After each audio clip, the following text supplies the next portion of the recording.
Dulu, Indonesia adalah negara pengekspor minyak dan member dari OPEC, negara-negara pengekspor minyak. Namun, ketika produksi menurun terus dan kebutuhan meningkat, maka di tahun 2005 Indonesia keluar dari OPEC karena Indonesia mulai mengimpor minyak. Kebutuhan saat ini adalah 1,5 juta barel per hari dengan produksi sendiri 800.000 barel per hari. Ini membuat Indonesia sampai akhir zaman akan menjadi negara pengimpor minyak. Dari BBM tersebut, berapa sih yang untuk konsumtif dan berapa sih yang untuk produktif? Ternyata yang konsumtif 60% lebih itu untuk kendaraan roda 2. Lalu untuk yang produktif kemana aja? Salah satunya yaitu untuk power plant atau pembangkit listrik tenaga gasolin atau solar atau juga LNG. Bagaimana kita ke depan mengurangi impor tersebut sementara BBM kebutuhannya meningkat? Pengalaman pribadi saya mungkin bisa jadi solusi. Saya memiliki perusahaan teknologi bernama Laxel Teknologi. Perusahaan kami tersebut berhasil menghilangkan flare gas di Singapura. Kami memiliki surat resmi dari pemerintah Singapura, dari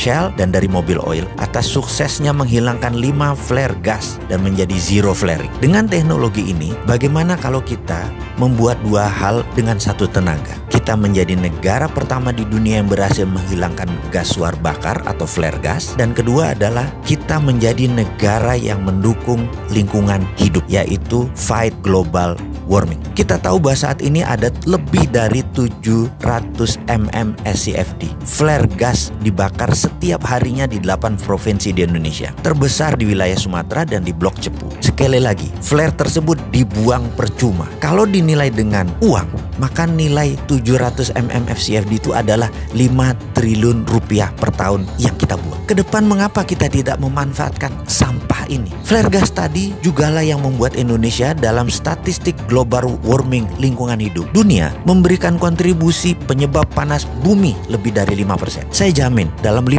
tahun kalau diberi izin sebagai agregator flare gas tersebut, Indonesia akan menjadi negara pertama di dunia sebagai zero flaring country. Hasil dari flare gas tersebut berupa LNG. Di beberapa daerah terpencil sekalipun, izinkan kami jadi pasukan oranye yang akan membersihkan sampah flare gas itu semua. LNG-nya bisa masuk PLN.